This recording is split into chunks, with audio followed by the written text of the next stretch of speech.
അനശ്വര, ആ ഭാഗത്തേക്ക് ആരെങ്കിലും ഈ തെരച്ചിലിന്റെ ഭാഗമായി എത്തിയിട്ടുണ്ടോ? ആ പ്രദേശത്ത് ആളനക്കം ഉണ്ടായിട്ടുണ്ടോ? കാരണം നേരത്തെ ദൃശ്യങ്ങളിൽ കാണുമ്പോൾ അനശ്വര നിൽക്കുന്ന ഭാഗത്തൊന്നും ആരെയും കണ്ടിട്ടുണ്ടായിരുന്നില്ല.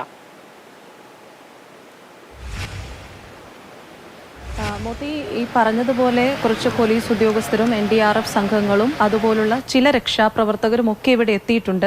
അല്ലാതെ ആളുകൾ ഈ ജനകീയ തിരച്ചിൽ എന്ന് പറയുമ്പോൾ എളുപ്പമാണെങ്കിലും ആളുകളെ പറഞ്ഞു മനസ്സിലാക്കി, നേരത്തെ വിജയേട്ടൻ പറഞ്ഞതുപോലെ ആളുകളെ പറഞ്ഞു മനസ്സിലാക്കി ഇങ്ങോട്ട് കൊണ്ടുവരിക എന്ന് പറയുന്നത് വലിയൊരു കാര്യമാണ്, കർത്തവ്യമാണ് ഇവർ ചെയ്യേണ്ടത്. അതിനു വേണ്ടിയിട്ട് ജനപ്രതിനിധികളും ബാക്കിയുള്ള ഉദ്യോഗസ്ഥരും എല്ലാം അവിടെ അത്തരം കാര്യങ്ങൾ നടത്തുകയാണ്. ഇപ്പോൾ ഞാൻ നിൽക്കുന്ന പുഞ്ചിരിമട്ടത്തെക്കുറിച്ച് ഇപ്പം നമ്മളിവിടെ സംസാരിച്ചപ്പം, ഒരു ഉദ്യോഗസ്ഥനുമായിട്ട് സംസാരിച്ചപ്പം വളരെ അനൗദ്യോഗികമായി കിട്ടിയൊരു വിവരമാണ്. ഉണ്ടോ ഇല്ലയോ എന്നൊന്നും നമുക്കറിയില്ല. നമ്മൾ നേരത്തെ പറഞ്ഞിരുന്നല്ലോ, നിൽക്കുന്ന കാലിൻ്റെ ചുവട്ടിൽ ചിലപ്പോൾ ഒരു മൃതശരീരാവശിഷ്ടം ഉണ്ടായേക്കാം എന്നുള്ളത്. ഇപ്പോൾ ദൃശ്യങ്ങളിൽ കാണാമായിരിക്കാം. ഞാൻ നിൽക്കുന്ന സ്ഥലത്തിൻ്റെ ഏകദേശം ഞാൻ ഈ കൈ കാണിക്കുന്ന ആ ഭാഗത്തേക്ക് അവിടെ ഒരു റിസോർട്ട് ഉണ്ടായിരുന്നു. അവിടെ പുഴയാണ്, ഈ പുഴയിലേക്ക് നിൽക്കുന്ന ഒരു റിസോർട്ടാണ്. ഇവിടെ അന്യ സംസ്ഥാനത്ത് നിന്നുള്ള ആളുകൾ ഇവിടെ ജോലിക്കായിട്ട് എത്തിയിരുന്നു. 4 പേർ ഇവിടെ കാണാതായിട്ടുണ്ട് എന്നുള്ളത് ഇവിടെയുള്ള ആളുകൾ പറയുന്നുണ്ട്.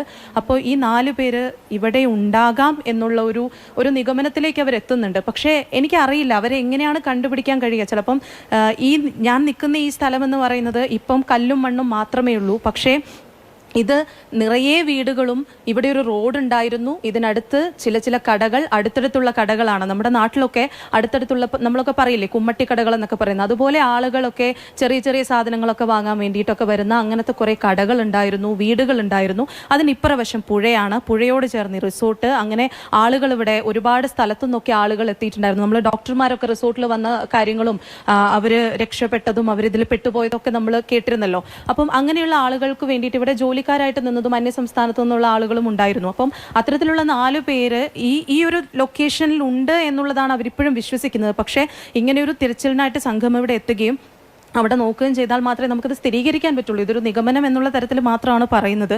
പുഞ്ചിരിമട്ടത്തെക്കുറിച്ച് നേരത്തെ പറഞ്ഞതുപോലെ എനിക്കിവിടെ നിന്നപ്പോൾ തോന്നിയത്, ഇന്ന് നാഗസാക്കി ദിനമാണല്ലോ. അപ്പോൾ എനിക്ക് സഡാക്കോയുടെ കൊക്കുകളെ കുറിച്ചൊക്കെ എനിക്ക് പെട്ടെന്ന് ഓർമ്മ വന്നു. അതിജീവനത്തിന് വേണ്ടിയിട്ട് ഓരോ കാര്യങ്ങൾ ചെയ്തുകൊണ്ടിരുന്നത് നമ്മുടെ ക്യാമ്പുകളിലൊക്കെ ചെന്നാലും, അല്ലെങ്കിൽ ഇപ്പോൾ നമ്മൾ കാണുന്ന ചെറിയ മക്കളെയൊക്കെ കാണുമ്പോൾ പെട്ടെന്ന് ആ ഒരു കാര്യത്തിലേക്ക് ഓർമ്മ വരുന്നുണ്ട്.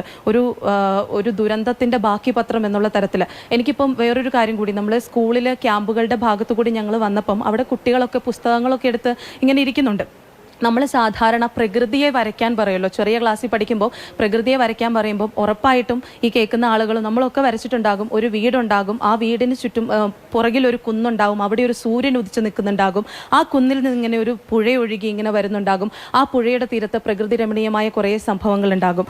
അത് അക്ഷരാർത്ഥത്തിൽ അങ്ങനെ ഉണ്ടായിരുന്ന ഒരു റിയാലിറ്റി ആയിരുന്നു. ശരിക്കും പറഞ്ഞാൽ യഥാർത്ഥത്തിലുള്ള ഒന്നായിരുന്നു പുഞ്ചിരിമട്ടം എന്നുള്ളത്. പക്ഷേ എനിക്ക് തോന്നുന്നില്ല ഇവിടെ അതിജീവിച്ച ആളുകൾ ഇനി അങ്ങനെ ഒരു പ്രകൃതിയെ വരയ്ക്കാൻ പറഞ്ഞാൽ അവർക്കത് വരയ്ക്കാൻ കഴിയുമെന്ന് തോന്നുന്നില്ല. ഇത് ഞാൻ ഇങ്ങനെ പറഞ്ഞെങ്കിലും ഇതാണ് ഇവിടുത്തെ യാഥാർത്ഥ്യം. അത് മാത്രമല്ല, ഇവിടെയുള്ള ആളുകളൊക്കെ നമ്മളോട് സംസാരിക്കുമ്പോൾ അവർ ചിരിക്കുന്നുണ്ട്. പക്ഷേ ആ ചിരിയിലൊക്കെ ഒരു ചോരയൊലിപ്പിക്കുന്ന, അല്ലെങ്കിൽ അങ്ങനെ ഒരു ചിരിയായിട്ട് എനിക്ക് തോന്നുന്നുണ്ട്. കാരണം അവർ പറഞ്ഞ ചില തമാശകളുണ്ട്.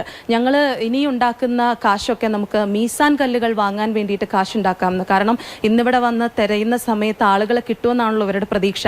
അപ്പോൾ അവരുടെ ശരീരത്തിൻ്റെ ഭാഗങ്ങൾ കിട്ടുമ്പം അത് കൊണ്ടുപോയിട്ട് മറവ് ചെയ്യുമ്പോൾ അവിടെ മീസാൻ കല്ല് വെക്കണമല്ലോ. അപ്പോൾ അതിന് വേണ്ടിയിട്ടാണ് ഇനി ഞങ്ങൾ പണം ഉണ്ടാക്കാൻ പോകുന്നത്. വേറൊരു കുട്ടി കണ്ടപ്പോൾ പറഞ്ഞ, ഞാൻ ഫുട്ബോൾ കളിക്കാൻ പോവുകയാണ്, കാരണം ഇനിയിപ്പോൾ പെട്ടെന്ന് ചെന്ന് വൈകി ചെന്നു എന്നൊന്നും പറഞ്ഞാൽ ഉമ്മ വഴക്ക് പറയില്ലല്ലോ എന്ന് പറഞ്ഞു. അപ്പം ഞാൻ വെറുതെ ചോദിച്ചു അതെന്താണെന്ന് ചോദിച്ചപ്പോൾ പറഞ്ഞാണ്, ഉമ്മ ഇല്ലല്ലോ, ഉമ്മ പോയി, ഇതിനൊപ്പം പോയി എന്ന് പറഞ്ഞു.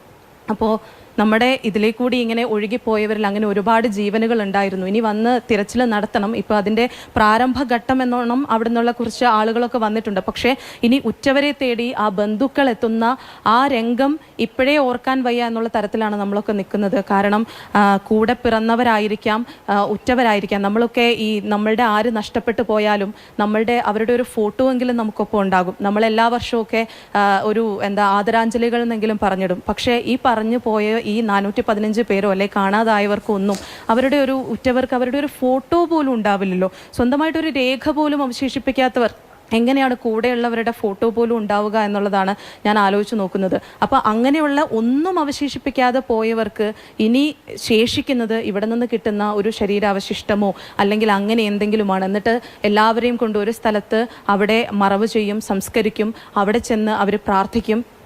അങ്ങനെയുള്ളൊരു ഗതികേടിൻ്റെ ഒരു അവസ്ഥയിലാണ് ഈ പുഞ്ചിരിമട്ടത്തെ ആളുകൾ. ഇവിടെ വന്ന് നിൽക്കുന്ന ആർക്കും ഒന്ന് മനസ്സറിഞ്ഞൊന്ന് സന്തോഷിക്കാൻ പറ്റുമെന്ന് എനിക്ക് തോന്നുന്നില്ല. കാരണം ഇവിടെ വന്ന് നിൽക്കുന്ന ആളുകളുടെ മുഖത്തേക്കൊക്കെ നോക്കുമ്പോഴും ഇവരൊന്നും ഈ നാട്ടുകാരല്ല, എവിടുന്നോ വന്ന ആളുകളാണ്. ഇവിടുത്തെ ഉദ്യോഗസ്ഥരുണ്ട്, അവരോടൊക്കെ സംസാരിച്ച സമയത്ത് അവർ ഈ നാട്ടുകാരെയല്ല സ്പെഷ്യൽ ഡ്യൂട്ടിക്കായിട്ട് വന്നതാ. പക്ഷേ അവരിതിനെപ്പറ്റി പറയുമ്പോൾ ലോകത്ത് നമ്മൾക്ക് ഇനി ഒരു മനുഷ്യായുസിൽ ഒരു ദുരന്തം നമ്മൾ ആരും കാണരുത് എന്നതിൻ്റെ ഒരു ഏറ്റവും ഒടുവിലത്തെ ഉദാഹരണമാണ് ഈ പുഞ്ചിരിമട്ടത്തത്. വലിയ വലിയ പാറക്കല്ലുകളൊക്കെ ഇവിടെ ഇങ്ങനെ അടിഞ്ഞു കിടക്കുന്നുണ്ട്. ഇതിൻ്റെയൊക്കെ അരികത്തൊക്കെ വന്ന് തെരഞ്ഞു നോക്കുന്നത് എങ്ങനെയാണെന്നുള്ളത് വിവരിക്കാൻ പറ്റുന്നതല്ല.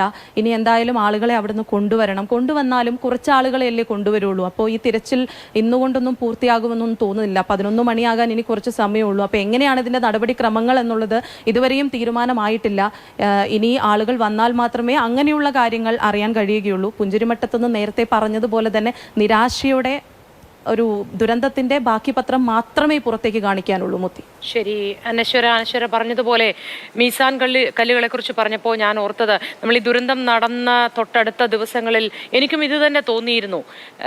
അത് മറ്റൊന്നുമല്ല, വലിയ വലിയ കെട്ടിടങ്ങൾ, അങ്ങനെ സമ്പാദ്യമൊക്കെ കൂട്ടിവെച്ച് നിർമ്മിച്ച കെട്ടിടങ്ങൾ, ആ കെട്ടിടങ്ങൾ അപ്പാടെ നിലം പൊത്തിയപ്പോൾ ഈ മയ്യത്ത് പറമ്പിലെ മീസാൻ കല്ലുകൾ പോലെ മാത്രമായി പോയ ചില കോൺക്രീറ്റ് കഷ്ണങ്ങളാണ് നമുക്ക് ആ ഭാഗത്തൊക്കെ കാണാൻ കഴിഞ്ഞത്. സ്വപ്നങ്ങളാണ് തകർന്നടഞ്ഞത്. വളരെ സിംബോളിക്കായി നമുക്ക് അങ്ങനെ തോന്നിപ്പോയി. അതുകൊണ്ട് ഇവരുടെ ഈ തമാശകളുണ്ടല്ലോ, ഇത് തമാശകളല്ല, ജീവിതത്തിൻ്റെ വേദനകളാണ് അവരങ്ങനെ പങ്കുവയ്ക്കുന്നത് എന്ന് തോന്നുന്നു. അനശ്വര പറഞ്ഞത് ശരിയാണ്. ഇവരൊക്കെ ഇനി വൈകി വന്നാൽ വഴക്കു പറയാൻ ഉമ്മയില്ല എന്ന് പറയുന്നതിൻ്റെ വേദന അത് എത്രമാത്രം കണ്ടു നിൽക്കുന്നവർക്ക് ഉൾക്കൊള്ളാൻ കഴിയുമെന്നറിയില്ല. അത് അവർക്ക് മാത്രം മനസ്സിലാവുന്ന വേദനയാണ്. അവർക്കും ഈ നഷ്ടപ്പെട്ട ഉമ്മയ്ക്കും ആ മകനും ഇടയിൽ മാത്രം ഉണ്ടായിരുന്ന സ്നേഹത്തിൻ്റെയും വിശ്വാസത്തിൻ്റെയും കരുതലിൻ്റെയും ഒക്കെ ഒരു ഇടമാണ് നഷ്ടപ്പെട്ടു പോയത്. ഇനി ഈ തെരച്ചിലിന്, ജനകീയ തെരച്ചിലിന് വേണ്ടിയുള്ള ആ തദ്ദേശവാസിയരായവർ ക്യാമ്പിൽ നിന്നും ഇറങ്ങിയോ ഇല്ലയോ എന്ന് നമുക്ക്